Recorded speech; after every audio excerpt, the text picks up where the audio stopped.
Hello students, this is Abhishek Verma and welcome to our channel Vidya स्थलीवाले sir.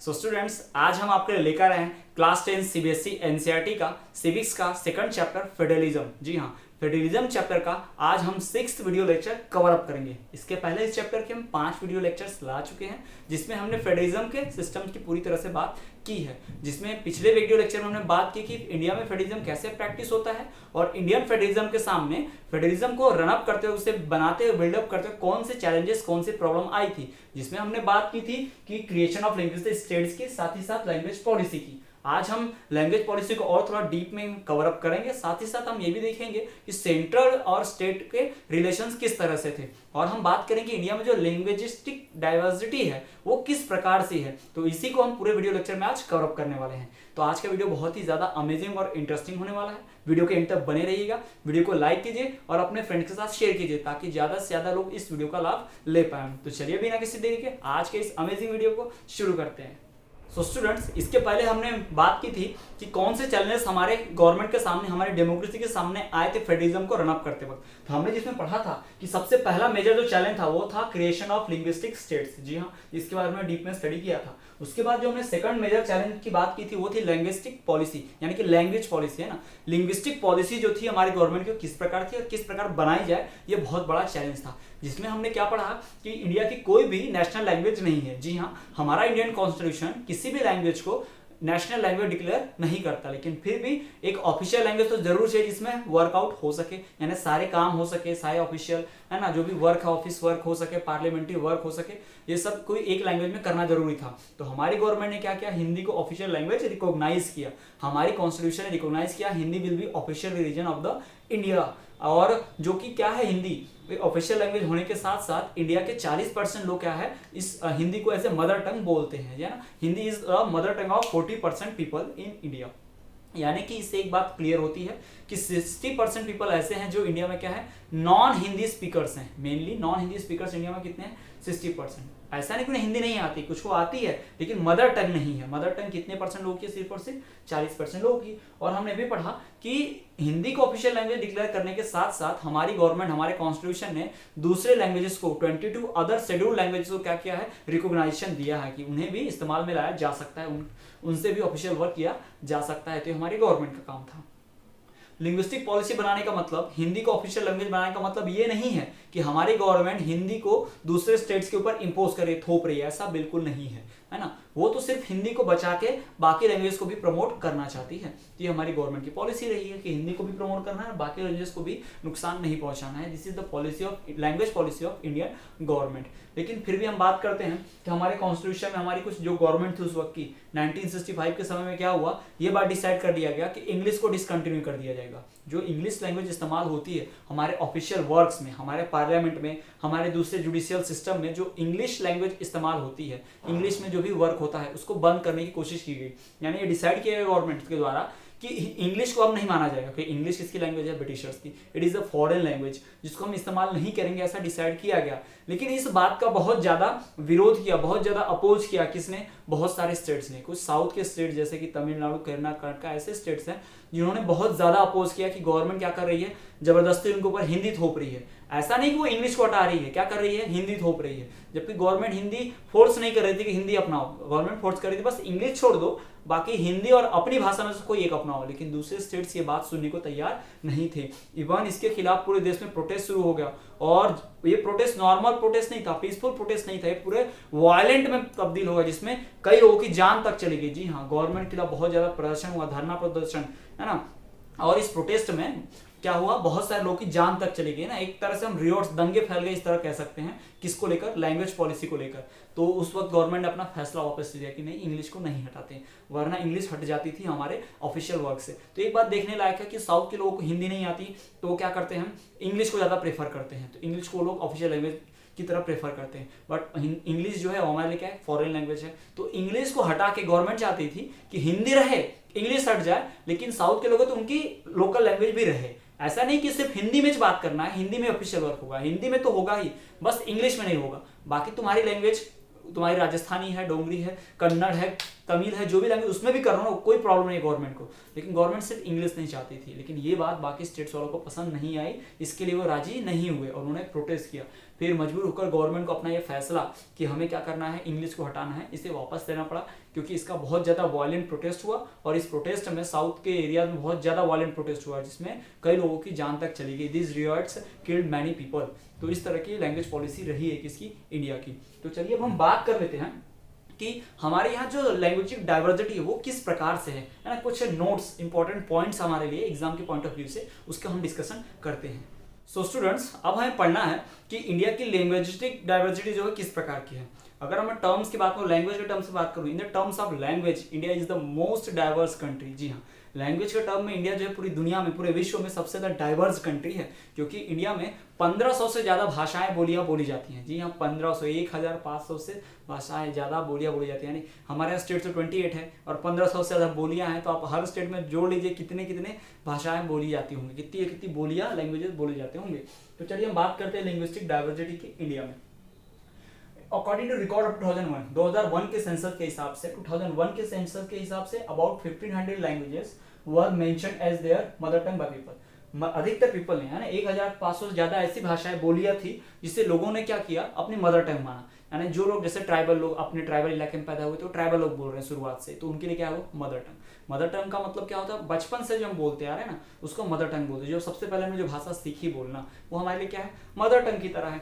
तो 1500 से ज्यादा ऐसी लैंग्वेज थी जिसे पीपल ने क्या कहा कि वो क्या है, उनकी मदर टंग है। यानी ज्यादातर लोगों की क्या हो रहा है, मदर टंग 1500 से ज्यादा लैंग्वेज बन रही है। फिर दूसरी बात, बिसाइड दिस, अभी जो 1500 लैंग्वेजेस है इसकी बात सुन लीजिए। 1500 लैंग्वेजेस थी, ये सब हिंदी के अंडर आती थी, जैसे कि बुंदेलखंडी, भोजपुरी, मैथिली, ऐसी बहुत से लैंग्वेजेस है ना, बुंदेलखंडी, राजस्थानी, भोजपुरी, ये जो लैंग्वेजेस है मेजर लैंग्वेजेस है जो किसके अंदर आती है, हिंदी के अंदर आती है। ऐसी 1500 और जो मैंने आपको एग्जांपल बताया और 1500 भाषा ऐसे मिला के टोटल हिंदी के अंदर आती है। इनका ग्रुपिंग किसके अंदर किया जाता है, हिंदी। यानी Hindi is a language and these 1500 are सब लैंग्वेजेस। बुंदेलखंडी, भोजपुरी, गुजराती, राजस्थानी, ये सब क्या है, सब लैंग्वेजेस हैं। तो हिंदी के अंदर इनको डाल दिएगा। हिंदी के अंदर इन 1500 लैंग्वेज को डालने के बावजूद हमारे जो भी इसके ऊपर रिसर्च करते हैं लैंग्वेज के ऊपर, उनको और भी 115 मेजर लैंग्वेज मिली। यानी इतने सारे लैंग्वेजेस को सब लैंग्वेज बनाने के बाद 114 लैंग्वेजेस और ऐसी थी जो क्या है, मेजर लैंग्वेज है और अलग है, हिंदी से अलग है, जो हिंदी के अंडर नहीं आती। यानी 1500 वो, फिर हिंदी उसमें, और हिंदी के अंडर 1500 है, फिर इसमें 114 और जोड़ी, यानी लगभग बहुत सारी। दूर हम इंडिया अगर पूरा फिर से सेंसस किया जाए, कई भाषाएं तो अभी लुप्त होते जा रही है, कई बोलियां ऐसी हैं जो लुप्त होते जा रही है, लोग उसके बारे में ज़्यादा पढ़ते बोलते नहीं है, तो धीरे खत्म होते जा रहे हैं, इनके बारे में जानकारी नहीं है। वरना अकॉर्डिंग अगर हम नियर राउंड ऑफ करें तो 2000 लैंग्वेजेस हमारे इंडिया में बोली जाती थी। ठीक, तो वही हम आगे देखते हैं। बिसाइड दिस 1500 लैंग्वेजेस जो हिंदी के अंदर आती हैं, 114 major languages were found after grouping of above 1500 language under Hindi. जी हाँ, जो आपको यही बताया कि इन 1500 भाषाओं को हिंदी के अंदर रख भी दिया, लेकिन फिर भी उसके बाद हमारे रिसर्चर्स को 114 भाषाएं और मिल गई, मेजर लैंग्वेजेस मिल गई, जो क्या है, नॉन हिंदी हैं, जो हिंदी के अंदर नहीं आती हैं। यानी 1500 तो अलग, ऊपर से और 114 भाषाएं जोड़ दो। तो इस तरह का हमारा डाइवर्सिटी है, किसका, लिंग्विस्टिक डाइवर्सिटी। किन, कहाँ पे, इंडिया में। तो हमारे इंडिया में लिंग्विस्टिक डाइवर्सिटी कितनी है आप देख सकते हैं।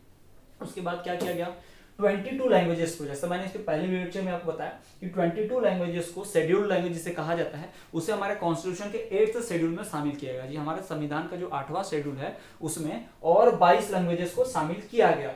तो इन 22 लैंग्वेजेस को कहते हैं क्या, शेड्यूल्ड लैंग्वेजेस, और बाकी जो बोलियां हैं, 1500 जो भी होंगी, इनको हम क्या कहते हैं, नॉन शेड्यूल्ड लैंग्वेजेस कहते हैं। तो आपको ध्यान क्या रखना है, क्वेश्चन वहां पे बन सकता है कि हिंदी के अंदर ग्रुपिंग करने पर कितने लैंग्वेजेस आती हैं, तो हम बोलना है 1500 लैंग्वेजेस।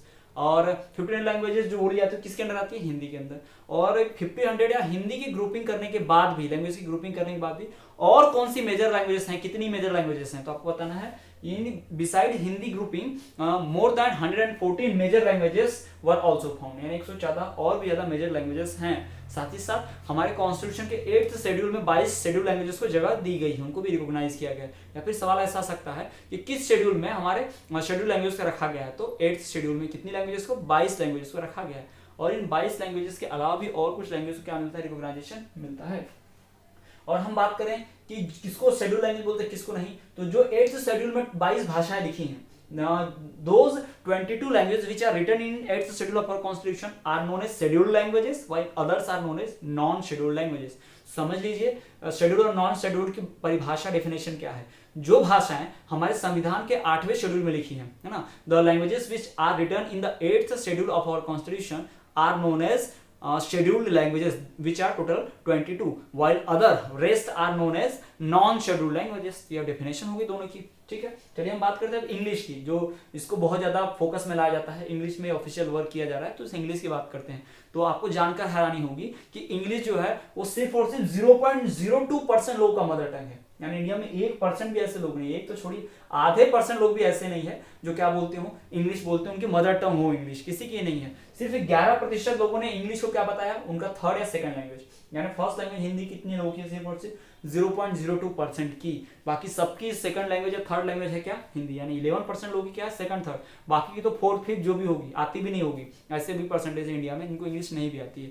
तो 11% लोगों की हिंदी क्या है, सेकंड या थर्ड लैंग्वेज. जबकि 0.02% लेके इंग्लिश क्या है, फर्स्ट लैंग्वेज, यानी कि मदर टंग है. यानी इतनी कम क्वांटिटी होने के बावजूद भी इंग्लिश को क्या किया जा रहा है, ऑफिशियल लैंग्वेज इस्तेमाल किया जा रहा है. जबकि हिंदी 40% से ज्यादा लोग बोलते हैं, फिर भी उसे ऑफिशियल लैंग्वेज नहीं बनाएगा. तो ये सारी बातें हमें ध्यान में रखनी. This is the linguistic diversity in India. So students, let us discuss about the third way और the third problem through which our democratic country faced during establishment of federalism.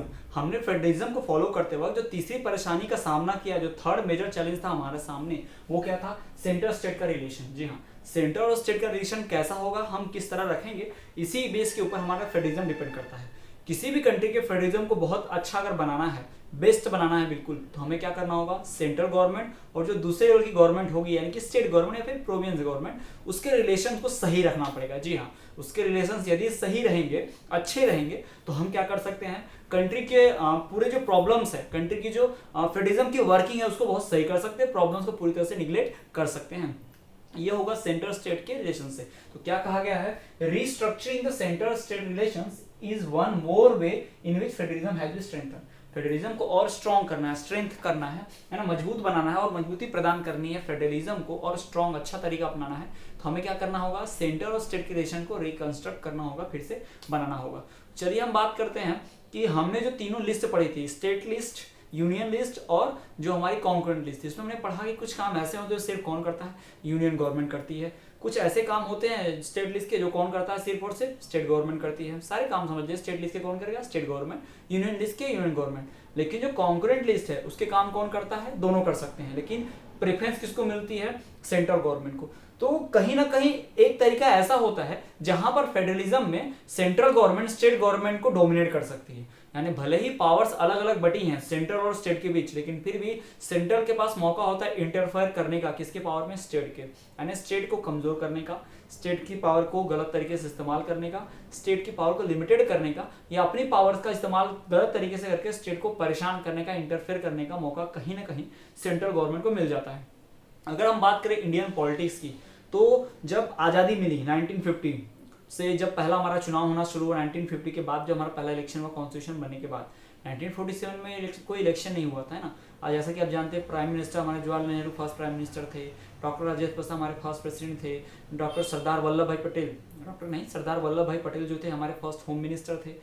तो इनकी बात जो हुई, ये इलेक्शन जो हुए, ये कुछ इस तरह से वोटिंग जैसे नॉर्मल पीपल करते हैं हम, उस तरह से वोटिंग नहीं हुई थी. आपस में लीडर्स नहीं वोटिंग करके लीडर बन गए थे एक दूसरे को वोट देके, ठीक है. तो उस तरह से वोटिंग हुई थी, क्योंकि हमारा कॉन्स्टिट्यूशन बना नहीं था, इलेक्शन प्रोसेस नहीं था, इलेक्शन कमीशन नहीं थे, सब नहीं थे. इस वजह से हम इलेक्शन नहीं करा पाए, तो हमने उस तरह से वोटिंग कर दी. और फिर 5 साल बाद फिर से इलेक्शन शुरू हुए. फिर कॉन्स्टिट्यूशन बनने के बाद जब पहली बार इलेक्शन हुआ, देश में चुनाव हुआ, तो उसमें उभर कर आया कि एक ही पार्टी बार बार जीत रही थी, एक ही पार्टी को मेजॉरिटी वोट मिल गए. यानी क्या होता है, पूरे देश में एक ही पार्टी की सरकार बन रही थी, यानी सब स्टेट वाले मिलके एक ही पार्टी को बार बार जिता रहे थे. तो एक ही पार्टी अगर बार बार जीतने लग जाएगी तो क्या होगा, वो पार्टी हमेशा सिर्फ अपनी मनमर्जी से काम करेगी. उसको पता है वो गलत काम करेगी तब भी जीतने वाली है, अच्छे काम करेगी तब भी जीतने वाली है. वो डेवलपमेंट के वर्क ना करे तब भी पीपल किसे वोट दे रहे हैं, उसे वोट दे रहे हैं, तो वो फ्री हो जाएगी, वो अच्छे से डेवलपमेंट वर्क नहीं कर पाएगी. ठीक है, तो ये होता है अगर एक ही पार्टी को बार बार इलेक्शन जिताया जाए तो. और एक बात कि जो भी सरकार बनती है वो मेजॉरिटी से बनती है. अगर आपको पता होगा तो हम आपको बता दें कि लोकसभा में टोटल कितनी सीट्स होती हैं, 545, जिसमें से 272 यानी 272 सीट जीतने वाले पर्सन कोई का गवर्नमेंट फॉर्म कर सकती है, पार्टी गवर्नमेंट फॉर्म कर सकती है। यानी किसी एक पार्टी को अगर 272 सीट्स मिलेंगी तो उस देश में उसकी सरकार बनेगी, हमारे देश में उसकी सरकार बन जाएगी। फॉर एग्जांपल 2019 में जो इलेक्शन हुआ था, अकेले बीजेपी को 303 सीटें मिली थी, 300 सीट, 303, तो 303 किससे आगे है, 270 से आगे है। यानी बीजेपी गवर्नमेंट खुद की सरकार बना सकती है, यानी उसे किसी और पार्टी की हेल्प ही नहीं चाहिए। कोई भी पार्टी जो उसके साथ रहती है, उसके साथ गठबंधन करती है, गठबंधन का मतलब कोalition करना, आप समझते होंगे, मिलकर चुनाव लड़ना, यानी आपस में पावर शेयर कर लेना, ये काम भी होता है। तो अगर किसी गवर्नमेंट को, किसी गवर्नमेंट की बात नहीं करते हम, पार्टी की बात करते हैं, किसी पार्टी को अगर क्लियर मेजॉरिटी मिलती जाए, 272 मिलना या उससे ज्यादा मिलना क्या कहलाता है, क्लियर मेजॉरिटी कहलाता है। तो अगर किसी एक ही पार्टी को बार बार क्लियर मेजॉरिटी मिलती रहेगी तो क्या वो पार्टी दूसरे लोगों के लिए वर्क करने वाली, क्या दूसरे पार्टी को वैल्यू देगी, क्या नहीं देगी। मान लीजिए ये तो क्लियर मेजॉरिटी है, बट मान लीजिए किसी पार्टी को सिर्फ 250 सीट्स मिली, कितनी सीट मिली, 250 सीट मिली, तो उसे और कितनी सीटें चाहिए जीतने के लिए, चुनाव सरकार बनाने के लिए, 272 है तो उसको लगभग 22 सीट्स और चाहिए, है ना, 22 सीट्स और चाहिए। तो एक पार्टी ऐसी है जिसके पास पार्टी 1 है ना, P1 एक ऐसी पार्टी है, P1 बात लेते हैं, उसको P1 नाम देते हैं, और एक ऐसी पार्टी है जो P2 है, P2 के पास 22 सीट है और P1 के पास 250 सीट है। तो ये इसके पास सिर्फ 22 सीट्स है, तो ये सरकार बना सकती है 272 वाली, नहीं बना सकती भाई, 272 चाहिए ना, उसका तो है ही नहीं।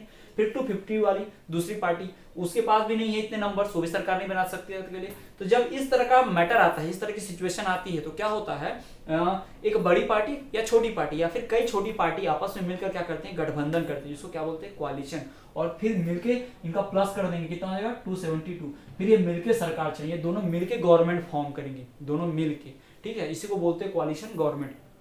कोaliशन गवर्नमेंट में क्या होगा, ये 250 लोग इसके अलग अलग राज्य से जीते होंगे और इसके 22 लोग भी अलग अलग राज्य से जीते होंगे, ठीक है।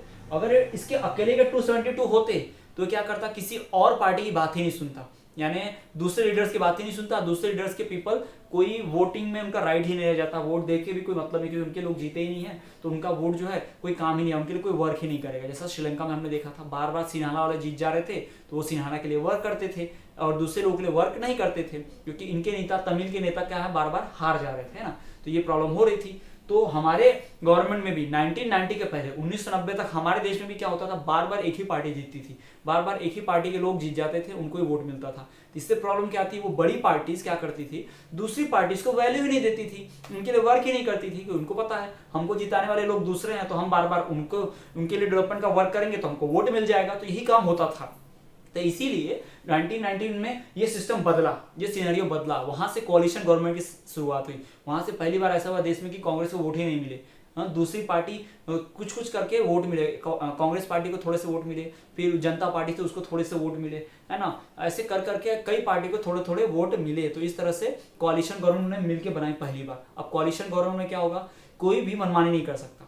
जैसे मान लीजिए इस वक्त बीजेपी के पास 303 सीट्स है, तो 303 सीट्स हैं, तो उसके पास फायदा क्या है, उसे कोई भी फैसला लेना अपने पार्टी में तो किसी और पार्टी की सुननी ही नहीं है, क्योंकि अकेला के दम पे चला रही सरकार।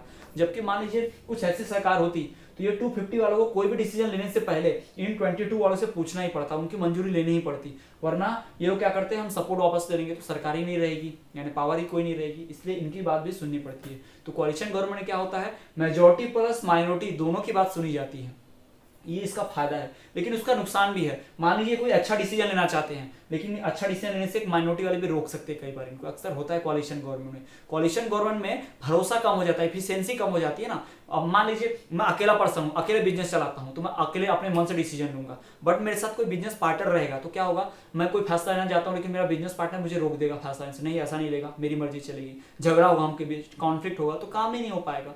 तो इस तरह से पार्टीज में भी होता है, अगर अकेली पार्टी सरकार चलाती है, फुल मेजॉरिटी है, तो खुद से फैसला ले सकती है, उसका फायदा भी है। लेकिन कई बार अकेला व्यक्ति क्या करता है, गलत फैसले भी ले लेता है, तो अकेली पार्टी गलत फैसले ले सकती है ना। तो इसलिए कोalition अच्छा भी है, साथ ही साथ क्या है, बुरा भी है ना, उससे कुछ साइड इफेक्ट भी तो हैं। तो दोनों के साइड इफेक्ट है, दोनों के अपनी अपनी खूबियां हैं, अपनी अपनी खामियां हैं। तो हम कह सकते हैं कि सेंटर और स्टेट के रिलेशंस को बनाए रखने के लिए हमें क्या करना चाहिए, ज्यादा तो कोalition गवर्नमेंट ज्यादा रखनी चाहिए। कोalition गवर्नमेंट रखने से क्या होगा, कि हमें सेंटर की बात भी सुनने मिलेगी और स्टेट से जो छोटी पार्टियां चुनकर गई है वहां पर उनकी बात भी सुनने मिलेगी। यानी मेजोरिटी पार्टी भी जीत रही है, माइनॉरिटी भी जीत रही है, और दोनों के पीपल्स को क्या मिल रहा है, डेवलपमेंट का वर्क का फायदा मिल रहा है। तो ये हमें करना बहुत जरूरी है। तो इस तरह से हमने देख लिया कि कोalition गवर्नमेंट कितनी जरूरी होती है सेंटर स्टेट के रिलेशंस को बनाए रखने के लिए। तो ये हो गया हमारे 3 चैलेंजेस। कौन से 3 चैलेंजेस? पहला फॉर्मेशन ऑफ लिंग्विस्टिक स्टेट्स, दूसरा लैंग्वेज पॉलिसी, और तीसरा सेंटर स्टेट और रिलेशंस। इन तीनों की हमने बात कर ली है। ये तीनों चैलेंजेस फेस की हमारे फेडरेशन ने, हमारे फेडरलिज्म में, हमारे कंट्री में डेमोक्रेसी के सामने। तो अगर इन 3 चीजों को हम सॉल्व कर ले तो हमारा फेडरलिज्म अच्छा चलेगा, और हमने किया भी और चल भी रहा बहुत बढ़िया। तो चलिए ये टॉपिक हमारा यहीं पर समाप्त होता है। अब हम बात करेंगे एक बहुत ही इंपॉर्टेंट टॉपिक की, इस चैप्टर का इनफैक्ट सबसे इंपॉर्टेंट टॉपिक, जो कि है डिसेंट्रलाइजेशन। क्या है? डिसेंट्रलाइजेशन। तो चलिए हम बात करते हैं कि क्या होता है डिसेंट्रलाइजेशन, उसका इंट्रोडक्शन और उसके बारे में और जानते हैं। So students, let us discuss about the topic decentralization. Exam के पॉइंट ऑफ व्यू से बहुत ज्यादा इंपॉर्टेंट है, शॉर्ट नोट लिखने आता है और कई बार आपको ऑब्जेक्टिव में पूछ देता है, 1 वर्ड में पूछ देता है कि वो एक सेंटेंस में लिखे डिसेंट्रलाइजेशन क्या है। तो देखिए डिसेंट्रलाइजेशन वर्ड को अगर आप ध्यान से देखेंगे तो डी सेंटर यानी सेंटर में नहीं होना। ठीक, कोई चीज को अगर सेंटर के पास नहीं है तो उसको हम डी सेंटर बोल देते हैं। ठीक है, तो इसी में क्या है, जब पावर सेंट्रल गवर्नमेंट से ली जाती है और थोड़ी पावर स्टेट गवर्नमेंट से, थोड़ी पावर सेंट्रल से लो, थोड़ी पावर स्टेट गवर्नमेंट से, यानी कि जो हम सेंट्रल गवर्नमेंट देखते हैं, जो हमारी सेंट्रल गवर्नमेंट है और हमारी कौन सी गवर्नमेंट है, दूसरे लेवल की स्टेट लेवल की गवर्नमेंट है, उनसे हम थोड़ा थोड़ा पावर ले लेते हैं, है ना। थोड़ा थोड़ा पावर लेकर किसको देंगे हम, ये पावर जब देंगे लोकल गवर्नमेंट को, किसको देंगे हम, लोकल गवर्नमेंट को। तो इसे ही क्या कहा जाता है, इस पूरे सिस्टम को ही क्या बोलते हैं हम, डिसेंट्रलाइजेशन बोलते हैं। याद रखिए, है ना। When some power is dragged from central government and some power is dragged from state government, when some power is dragged from central government and state government and given to a local government, तो उसे ही क्या कहा जाता है, this is known as decentralization. देखो ना, centre से थोड़ी पावर छीन ली ना भाई। स्टेट भी तो अपने अपने सेंटर, पूरे स्टेट की पावर किसके पास है, एक सेंटर में, पर वो स्टेट के पास अकेले आदमी के पास है, सेंटर में है, तो उससे पावर छीन के लोकल को भी दी गई है। ठीक है, तो सेंट्रल गवर्नमेंट और स्टेट गवर्नमेंट से थोड़ी थोड़ी पावर लेकर किसको दे दी जाए, लोकल गवर्नमेंट को दे दी जाए, तो इसे हम क्या कहते हैं, decentralization. This is known as decentralization. ये आइडिया अब आपके दिमाग पर क्लियर होगा, वर्ड डिसेंट्रलाइजेशन वर्ड क्या कहता है। चलिए हम बात करते हैं, ऐसा करने की जरूरत क्यों पड़ी भाई, क्यों करना पड़ा हमें डिसेंट्रलाइजेशन। जैसा कि हमने आपको चैप्टर के स्टार्टिंग में बताया था कि फेडरलिज्म एक ऐसा सिस्टम ऑफ गवर्नमेंट है जिसमें 2 लेवल की गवर्नमेंट होती ही है, 2 लेवल की गवर्नमेंट, सेंट्रल लेवल और स्टेट लेवल की। तो आखिर तीसरे लेवल की गवर्नमेंट लाने की क्या जरूरत पड़ गई भाई, ये लोकल लेवल की गवर्नमेंट लाने की जरूरत क्यों पड़ गई, क्यों सेंटर से पावर छीनना पड़ा, स्टेट से पावर छीनना पड़ा और किसको देना पड़ा, लोकल को देना पड़ा। ये बात हमको समझ लेनी चाहिए, क्लियर कर लेनी चाहिए डिसेंट्रलाइजेशन को पढ़ने से पहले। तो देखिए होता क्या है, जैसी कंट्रीज है, रशिया है, जर्मनी है, अमेरिका है, इन कंट्री का पॉपुलेशन बहुत कम है इंडिया के कंपैरिजन में। इनफैक्ट उत्तर प्रदेश जो स्टेट है इंडिया का, वो ज्यादा पॉपुलस है किससे, रशिया से, उसकी ज्यादा पॉपुलेशन है। रशिया की पॉपुलेशन हमारे उत्तर प्रदेश से भी कम है। हमारे यहाँ का स्टेट महाराष्ट्र, उसकी पॉपुलेशन जर्मनी से भी ज्यादा है, यानी जर्मनी की पॉपुलेशन हमारे महाराष्ट्र से भी कम है। तो हम ये कह सकते हैं कि हमारी कंट्री जो है, हमारे यहाँ कंट्री में जो स्टेट्स है वो यूरोप के इंडिपेंडेंट कंट्रीज से भी ज्यादा बड़े हैं। यानी हमारे क्या स्टेट किसके बराबर है, बिल्कुल यूरोप के जो बहुत इंडिपेंडेंट नेशंस है, स्टेट्स हैं, रशिया, जर्मनी जैसे, उनसे भी कई गुना बड़े हैं, है ना। पाकिस्तान की जनसंख्या 18 करोड़ के आसपास है, हमारे यूपी की जनसंख्या लगभग 26 करोड़ के आसपास है। तो कई कंट्रीज से हम क्या है, बहुत बड़े हैं। हमारे इनफैक्ट हम नहीं, हमारे स्टेट ही बड़े हैं, हमारी कंट्री तो दूर की बात है, हमारे स्टेट ही इतना ज्यादा पॉपुलेशन है, इतनी ज्यादा पॉपुलेशन हमारे स्टेट की कि वो दूसरे कंट्रीज से कई गुना आगे हो गए हैं। तो हम कह सकते हैं कि Indian states are more populous than the individual nations of the Europe. जी हाँ, यूरोप के अलग अलग देशों से भी ज्यादा पॉपुलेशन किसकी, हमारे स्टेट की। जिसमें आपको एग्जांपल दे दिया कि रशिया की पॉपुलेशन हमारे यूपी से भी कम है, जबकि हमारे महाराष्ट्र की पॉपुलेशन जर्मनी से भी ज्यादा है। तो इस तरह की चीजें हमें देखने मिलती हैं। तो इतने बड़े डाइवर्स, वास्ट और पॉपुलेटेड कंट्री में कॉन्फ्लिक्ट्स, प्रॉब्लम्स, चैलेंजेस भी बहुत भर भर के आने वाले हैं। जब पॉपुलेशन भर भर के पूरी इतनी सारी, तो प्रॉब्लम्स भी कैसे आएंगे, पूरे ढेर सारे भर भर के आएंगे। तो इतनी सारी प्रॉब्लम को सॉल्व करने के लिए 2 लेवल की गवर्नमेंट काफी नहीं थी। अमेरिका जैसे देश में 2 लेवल की गवर्नमेंट चल गई भाई, क्योंकि इतनी पॉपुलेशन नहीं है, इतनी कॉन्फ्लिक्ट प्रॉब्लम्स नहीं आ रहे। बट हमारे यहाँ डाइवर्सिटी ज्यादा, कॉन्फ्लिक्ट ज्यादा, प्रॉब्लम ज्यादा, सब कुछ ज्यादा, पॉपुलेशन भी इतनी ज्यादा, तो लेवल की गवर्नमेंट भी कैसी चाहिए, ज्यादा लेवल की गवर्नमेंट चाहिए ना भाई। तो इसलिए 3rd लेवल की गवर्नमेंट लानी पड़ी।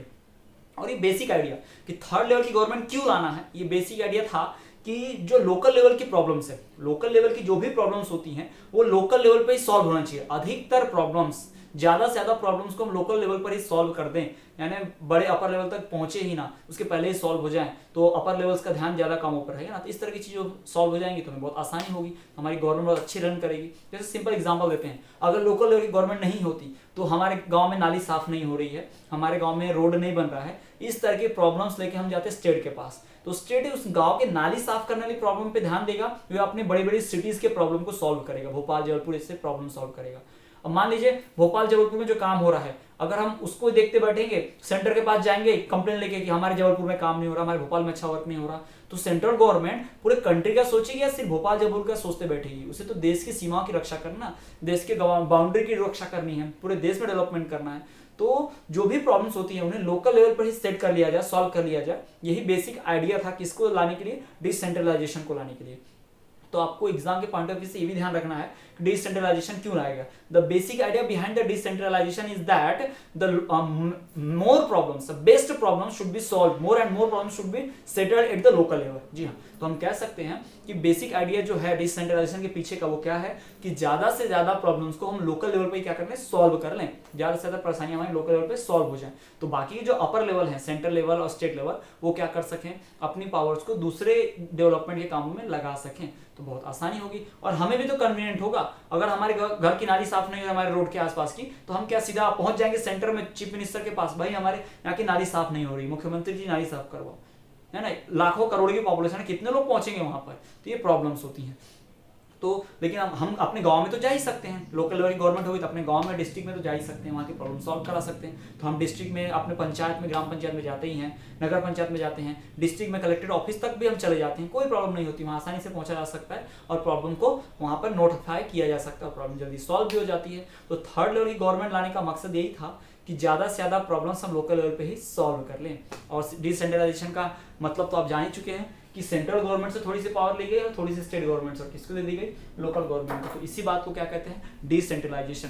तो आपके सामने मैंने डिसेंट्रलाइजेशन का इंट्रोडक्शन रख दिया है, क्यों है, क्या है, कैसे है। चलिए इसको हम और डिटेल में स्टडी करते हैं। सो स्टूडेंट्स, डिसेंट्रलाइजेशन का इंट्रोडक्शन जानने के बाद अब इसके हम परफेक्ट एग्जैक्ट डेफिनेशन और इसके बेसिक आइडिया को हम समझ लेते हैं। तो हमने आपको पहले ही बताया कि इसका एग्जैक्ट डेफिनेशन कैसे दिया जाता है, when power is taken away from central and state government. फिर से सुन लीजिए, जब पावर सेंट्रल गवर्नमेंट और स्टेट गवर्नमेंट से लेकर किसे दी जाती है, लोकल गवर्नमेंट को। सेंट्रल गवर्नमेंट से थोड़ा पावर लिया, स्टेट गवर्नमेंट से थोड़ा पावर लिया, किसको दे दिया, लोकल गवर्नमेंट को दे दिया, इसे हम क्या कहेंगे, decentralisation. When power is taken away from central and state government and given to local government, it is called decentralization। इसी बात को क्या कहा जाता है, डिसेंट्रलाइजेशन कहा जाता है। शॉर्ट नोट लिखने जरूर आता है डिसेंट्रलाइजेशन पे, इसके पहले आपको जो भी आइडिया दिया डिसेंट्रलाइजेशन क्यों जरूरी है। तो देखिए, इंडिया एक वास्ट कंट्री है, इंडिया की पॉपुलेशन बहुत ज्यादा है, इंडिया का एक स्टेट जैसे कि यूपी वो मोर पॉपुलस है रशिया जैसे स्टेट से, और महाराष्ट्र की ज्यादा पॉपुलेशन है जर्मनी से। हम कह सकते हैं कि इंडिया के स्टेट्स जो हैं वो यूरोप के इंडिविजुअल कंट्रीज से भी ज्यादा पॉपुलेटेड और बड़े हैं। तो हमें ये पता चल गया, तो इतने बड़े डाइवर्स और लार्ज कंट्री को जज करने के लिए, गवर्नमेंट करने के लिए, एडमिनिस्ट्रेट करने के लिए हमारे पास सिर्फ 2 लेवल की गवर्नमेंट काफी नहीं होगी, यानी 2 लेवल की गवर्नमेंट से काम नहीं चलने वाला, हमें एक तीसरे लेवल की गवर्नमेंट भी चाहिए। और तो वो तीसरे लेवल की गवर्नमेंट क्या होगी, लोकल गवर्नमेंट। और वो कैसे बनती है, सेंट्रल गवर्नमेंट और लोकल गवर्नमेंट से स्टेट गवर्नमेंट से पावर लेकर लोकल को दे दी जाती है, और इस पूरी प्रोसेस को ही हम क्या कहते हैं, डिसेंट्रलाइजेशन कहते हैं। अब इस पूरे डिसेंट्रलाइजेशन के पीछे बेसिक आइडिया क्या है, क्यों करना क्यों है भाई, डाइवर्स है ठीक है, इतनी बड़ी कंट्री को जज करना है ठीक है, लेकिन क्यों, मेन रीजन क्या है, the basic idea behind decentralization is that there are a large number of problems. बहुत सारी प्रॉब्लम्स होती है, ढेर सारी ऐसी प्रॉब्लम्स होती है जिनका अच्छा उपाय लोकल लेवल पर ही होगा। नाली साफ करनी है कैसे नहीं करनी है, गांव में शौचालय कैसे बनना चाहिए, पार्क किस एरिया में बनना चाहिए, कहां पर बस स्टॉप बनना चाहिए, गांव के किस जगह पर बस स्टॉप बनाना बहुत अच्छा होगा, कहां बसें ज्यादा रुकती हैं, है ना। तो इस तरह की प्रॉब्लम्स को प्राइम मिनिस्टर नहीं जानते, हमारे गांव की प्रॉब्लम्स को ना ही चीफ मिनिस्टर जानते हैं, गांव में रहने वाले लोग ही, लोकल पीपल ही जानते हैं। तो ये फैसला लोकल लोगों को, सरपंच जैसे लोगों को ही लेने देना चाहिए, है ना। तो इसी को क्या कहा जाता है, यही आइडिया है डिसेंट्रलाइजेशन का, है ना। The basic idea behind decentralization is that there are a large number of problems and issues which are best settled at local level। बहुत सारी परेशानियां होती हैं, बहुत सारे मसले होते हैं, इश्यूज होते हैं, मैटर्स होते हैं जिन्हें लोकल लेवल पे बहुत अच्छा सॉल्व किया जा सकता है। लोकल लेवल से आगे बढ़ाएंगे तो सॉल्व अच्छा नहीं हो पाएगा। तो इसीलिए क्या लाया गया है, डिसेंट्रलाइजेशन लाया गया है, और हम डिसेंट्रलाइजेशन की पूरी बात क्लियर कर चुके हैं। तो ये हमारा डिसेंट्रलाइजेशन की एग्जैक्ट डेफिनेशन है, साथ ही साथ डिसेंट्रलाइजेशन का बेसिक आइडिया। आई होप आपको ये डिसेंट्रलाइजेशन पूरी तरह से, इंट्रोडक्टरी पार्ट पूरी तरह से समझ में आ गया होगा। सो स्टूडेंट्स, आज के इस वीडियो लेक्चर में हमने बात की कि फेडरलिज्म के रास्ते में आने वाले रुकावटों के बारे में। इसके पहले हमने इस इंट्रोडक्टरी पार्ट पढ़ लिया था कि हाउ फेडरलिज्म इज प्रैक्टिस्ड। तो हमने देखा था फेडरलिज्म को बनाने के लिए, फेडरलिज्म को कंट्री में चलाने के लिए कुछ प्रॉब्लम्स फेस करनी पड़ती हैं, जिसमें से 3 मेजर प्रॉब्लम्स की हमने बात की है। तो हमारे इंडियन डेमोक्रेटिक कंट्री ने कौन सी प्रॉब्लम फेस की फेडरलिज्म को चलाते वक्त? तो सबसे पहली प्रॉब्लम थी क्रिएशन ऑफ लिंग्विस्टिक स्टेट्स, की लैंग्वेज के आधार पर स्टेट्स का बांटना। बहुत सारे लोगों ने इसका अपोज किया कि इंडिया की यूनिटी टूटने का कारण बन जाएगा, लेकिन यही हमारे इंडिया की इंटीग्रिटी और यूनिटी को बढ़ाने का एक बहुत ही अच्छा उपाय बन गया। तो यह बहुत अच्छा डिसीजन साबित हुआ, लिंग्विस्टिक स्टेट का क्रिएशन करना। ठीक, दूसरी बात, जो दूसरा चैलेंज हमने फेस किया वो क्या था? लैंग्वेज पॉलिसी, कि इंडिया की लैंग्वेज पॉलिसी क्या होनी चाहिए। तो जिसमें हमने 2 और 3 टॉपिक बहुत खास पढ़े। सबसे पहली बात आप ध्यान क्या रखिएगा कि इंडिया की कोई भी नेशनल लैंग्वेज नहीं है। दूसरी बात, इंडिया की ऑफिशियल लैंग्वेज है हिंदी। तीसरी बात कि हिंदी को सिर्फ 40% लोग ही मदर टंग के रूप में जानते हैं, बाकी की लैंग्वेजेस को नॉन हिंदी स्पीकर्स हैं। और हमने बात की कि जो लैंग्वेज डाइवर्सिटी वो भी बहुत है। हमने देखा कि 1965 में जब हिंदी को खत्म करने की इंग्लिश को पूरी तरह से हटाने की बात की जा रही थी, तो बहुत सारे लोगों ने इसका अपोज किया, स्पेशली साउथ के स्टेट्स ने बहुत ज्यादा वायलेंट रिवॉर्ड्स किए, जिसमें कई लोगों की जान भी गई। हमने देखा कि हमारे कॉन्स्टिट्यूशन के 8th शेड्यूल में 22 लैंग्वेजेस को शेड्यूल लैंग्वेजेस का दर्जा दिया गया है, बाकी लैंग्वेजेस को नॉन शेड्यूल कहा जाता है। हमने ये भी पढ़ा कि 2001 के सेंसस के हिसाब से 1500 लैंग्वेजेस हैं जो हिंदी के अंडर ग्रुपाइज्ड है, यानी हिंदी के ग्रुप में आती हैं, और उसके अलावा भी 140 मेजर लैंग्वेजेस है जो हिंदी ग्रुप के बाहर की लैंग्वेजेस हैं, यानी इतनी ढेर सारी लैंग्वेजेस हमारे यहाँ बोली जाती हैं। तो ये थी लैंग्विस्टिक डाइवर्सिटी इंडिया में। हमने उसमें ये भी पढ़ा था कि इंग्लिश बोलने वाले सिर्फ 0.02% है जिनकी इंग्लिश क्या है, मदर टंग है, बाकी 11% लोग सिर्फ ऐसे थे जिनकी इंग्लिश क्या थी, सेकंड या फिर थर्ड लैंग्वेज। तो ये हमने उसके बारे में, लैंग्वेज के बारे में बात की।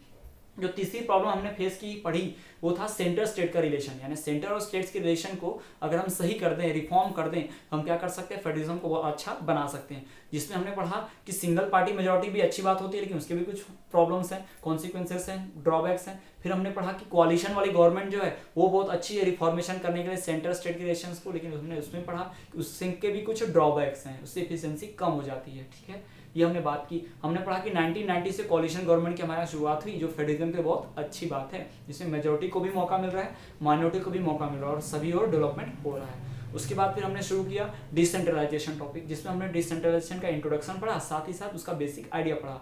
हमने डिसेंट्रलाइजेशन की डेफिनेशन पढ़ी कि सेंट्रल गवर्नमेंट से पावर और स्टेट गवर्नमेंट से पावर जब टेक अवे करते हैं और किसे देते हैं, लोकल गवर्नमेंट को, तो उसे ही कहते हैं डिसेंट्रलाइजेशन।